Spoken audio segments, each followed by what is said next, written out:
early hours of one July morning, 4 men set out on a journey.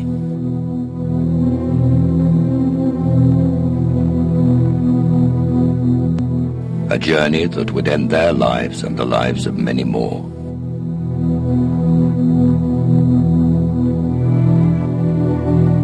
How could they do this? How could 4 citizens of this country do this to their own homeland, to their own fellow citizens? What went into the building of such a degree of hatred and contempt for human life? Their journey ended in violent self-destruction.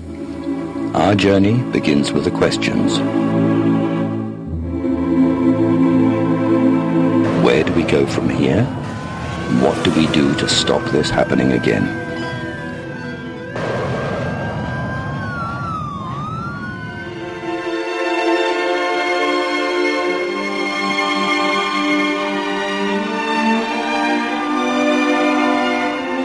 Lasting solutions can only be based on a proper understanding of the problems. And so it is that we must try to understand even those things that cannot be excused. If we can defeat the reasons for the inexcusable can be defeated too.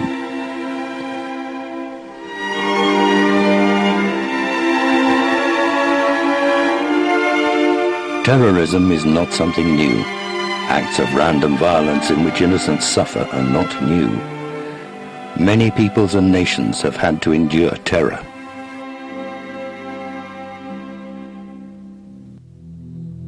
The means and methods of terrorism have adapted to modern technology, but its motives and manners are unchanged. Prejudice, intolerance, impatient contempt for others, and utter disregard for the sanctity of human life.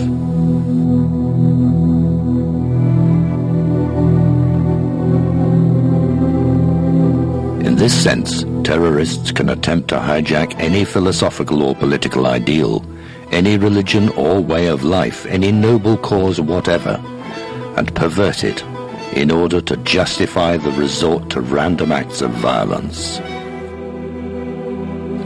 However benign or compassionate, however high-minded a cultural tradition may be, there is no guarantee that it will not be hijacked by a perverted few in their determination to excuse the inexcusable.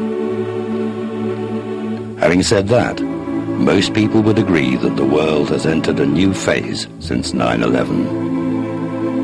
The events of that day symbolize what has now become worldwide terrorism.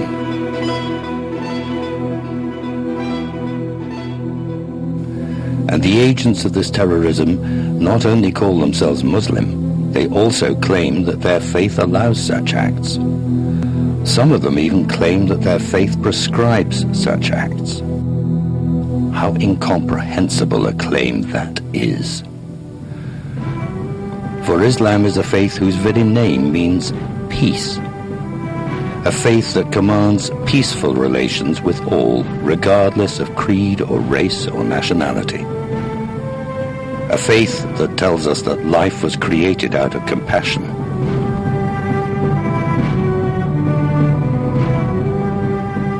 A faith that states that the unjust killing of one person is like the killing of all humankind, and that the punishment for it is hell. A faith that from the first called for interreligious dialogue and understanding. O people of the book, come to an agreement between us.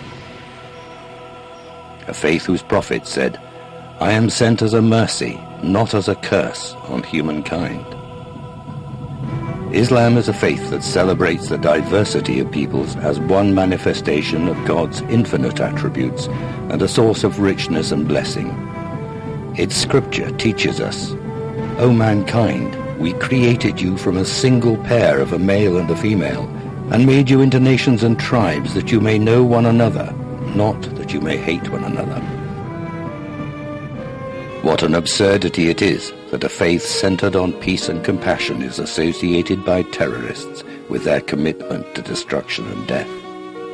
But the radicalized attitudes behind terrorism are capable of hijacking any faith in order to justify the unjustifiable.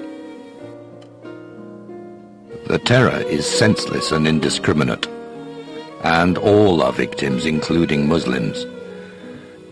Muslims are just as exposed to the danger of terrorist acts as are all. However, in the West, Muslims are also the primary victims of the backlash, of religious hate, crime, and public contempt.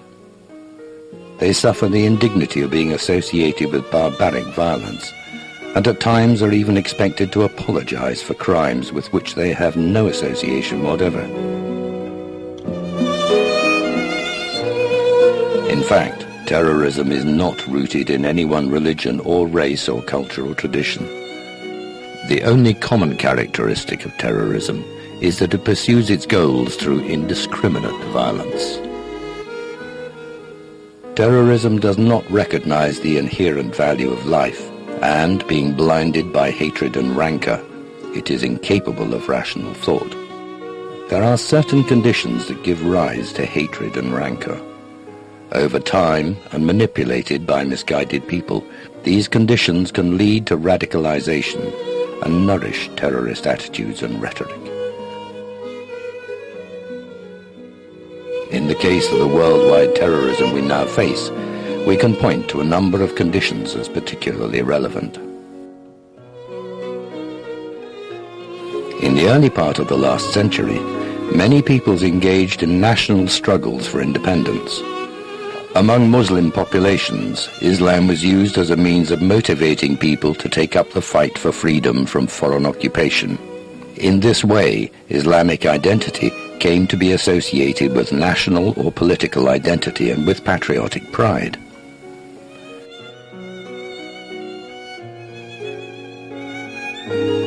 But when these peoples achieved independence as nation-states, they felt betrayed by their new rulers. The new rulers separated themselves from their people. They did not govern for the benefit of the common people or in their interest. They ignored local traditions and ways of life, just as they neglected the people's basic economic and political needs. For the disillusioned masses, Islam became a source of solace and strength, and an argument against their rulers. In this way, Islam became politicized. It became narrower and detached from its moral and spiritual responsibilities. Even now, in this 21st century, many countries and regions in the Muslim world are still ruled by dictatorial regimes. The leaders distrust and disregard their own people, concentrating their energies instead on preserving and strengthening their hold on power. They keep the people under control by restricting education, social progress, and basic freedoms. This intensifies the hatred and animosity the people feel towards their rulers. The people, long deprived and humiliated, are all too easily persuaded that the rich West is to blame for their plight. A substantial number of people in Muslim countries believe that foreign powers are responsible for supporting, protecting, and even installing the ruling elites and dictatorships they suffer from. They therefore blame these foreign powers for much of the deprivation and humiliation they endure. The root of terrorism is not religion or race or nationality. Rather, terrorism finds it easier to develop in the midst of this threefold deprivation. Firstly, a lack of rounded, effective education. Secondly, a lack of basic social and human rights. And thirdly, the lack of opportunity to integrate and interact positively with the wider world. Combined with powerlessness to improve these conditions, such deprivation leads to hopelessness, then resentment and anger at whoever can be blamed. In the hands of terrorists and radicals, this turns into prejudice, hatred, and repugnance towards the West. Evidently, such feelings and perceptions were powerful enough to have permeated the minds and hearts of those British citizens who planned and committed the outrages of 7/7. However well-educated and well-off these citizens may have been themselves, they were nonetheless influenced and affected by the rhetoric which claimed to voice the despair of the Muslim world. Lasting solutions can only be based on a proper understanding of the problems. If the root problem is rightly identified as backwardness, poverty, and isolation, the answer surely lies in sustained efforts to provide opportunities for education, social justice, and dialogue.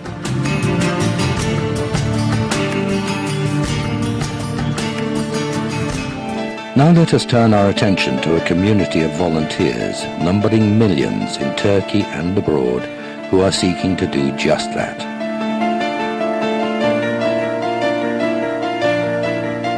Volunteers who are inspired by the likes of the 13th century mystical poet Yunus Emre, who said, "We love the created because of the Creator."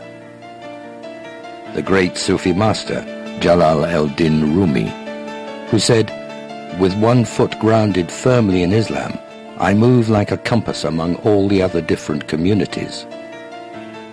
And today, Fethullah Gulen, an Islamic scholar and peace activist who teaches, "Be so tolerant that your bosom becomes wide like the ocean. Become inspired with faith and love of human beings. Let there be no troubled souls to whom you do not offer a hand, and about whom you remain unconcerned." Literally millions have been motivated by Fethullah Gulen's positive message of love, peace, education, and dialogue. Through his sermons and lectures, his writings and other activities, he has taught a whole generation in Turkey and abroad. Motivated by his teaching, the volunteers have established hundreds of schools in over 80 countries, including Pakistan, Bangladesh, and India. Many students, inspired by Fethullah Gulen, have trained as teachers in order to be able to serve in these schools. Once graduated, they travel to different parts of the world, far from home, to educate future generations. These schools are non-denominational and follow the national curriculum of which they are based. They strive to combine academic excellence with the instruction of sound morals. Through the good example of teachers and other staff, these schools try to instill in students universal values such as honesty, fairness, humility, respect for others, tolerance, responsibility, cooperativeness, and compassion.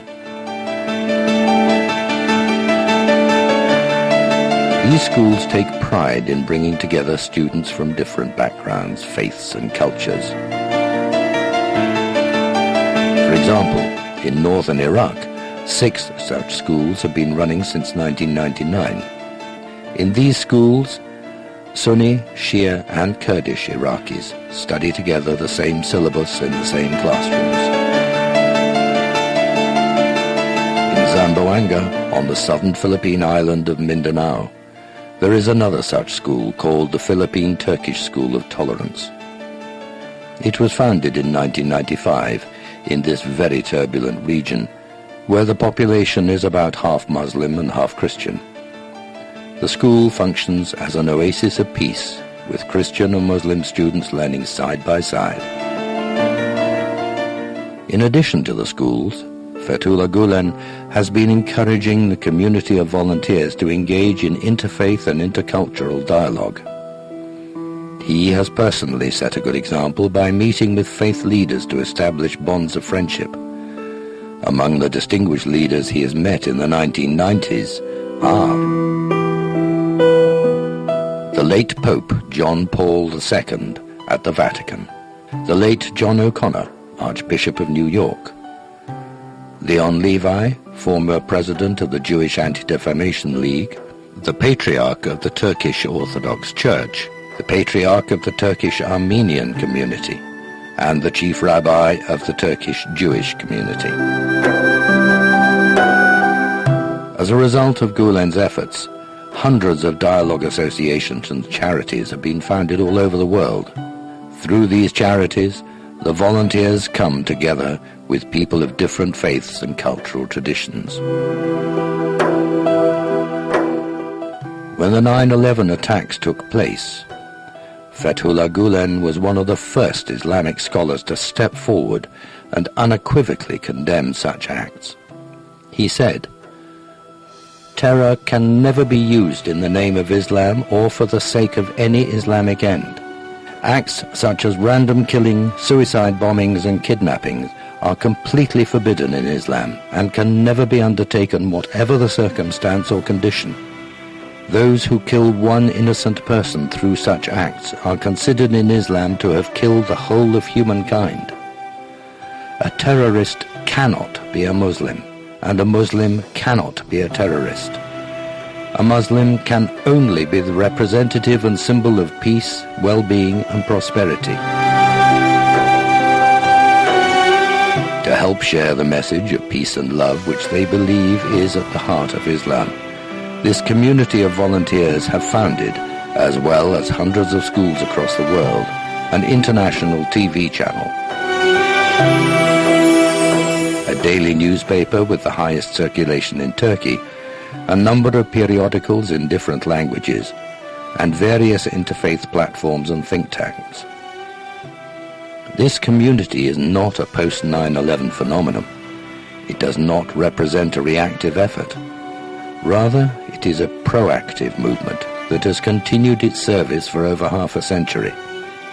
It is an example of how people can work together, individually and collectively, to eradicate distrust, hatred and prejudice, and nurture in their place mutual respect and understanding, and a loving tolerance.